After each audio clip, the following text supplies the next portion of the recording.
And with Mike Brown being hired, we can finally do my off-season predictions for the Sacramento Kings.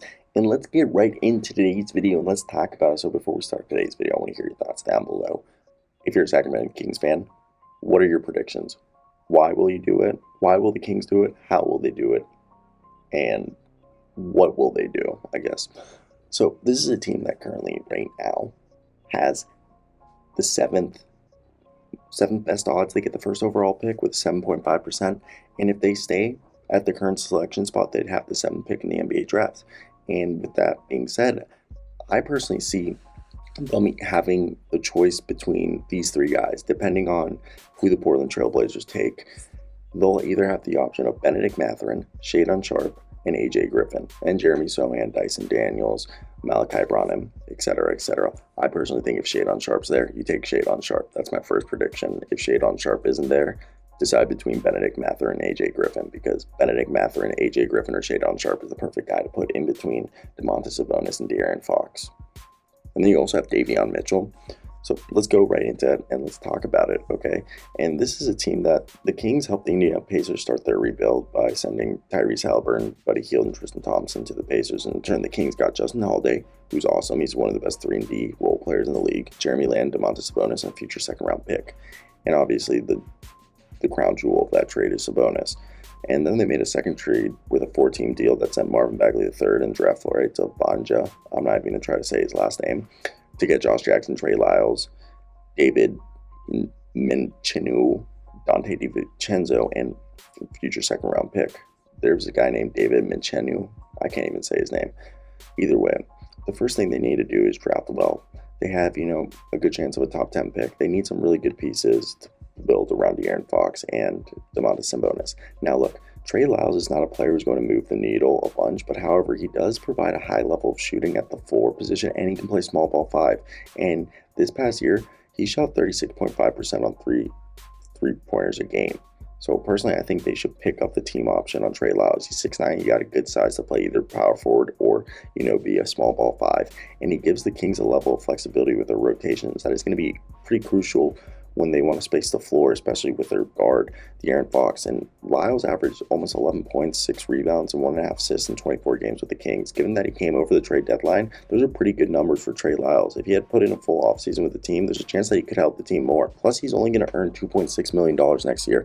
So he's a high-level signing in the sense that, bang for your buck. Next, I think it's time to move on from Jeremy Lamb.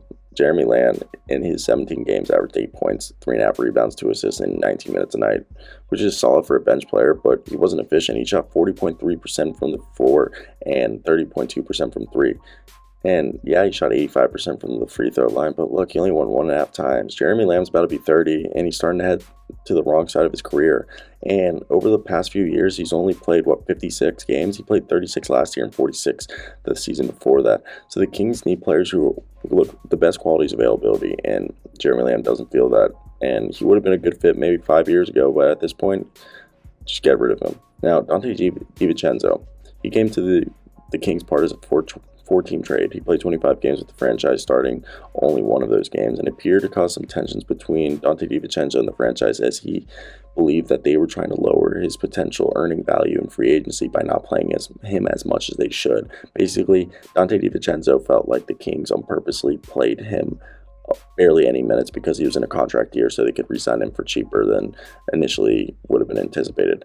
But Sacramento Kings are lucky because Dante DiVincenzo is a restricted free agent, which means they can match any contract DiVincenzo is given, and I expect him to keep him. Yes, he's going to garner a lot of attention because he has a very, very coveted skill set of a solid 3-and-D guy who can guard the 1, the 2, the 3 position, and he's a guy who, he's a 34.7% three-point shooter, but the number has progressed, and he has championship experience.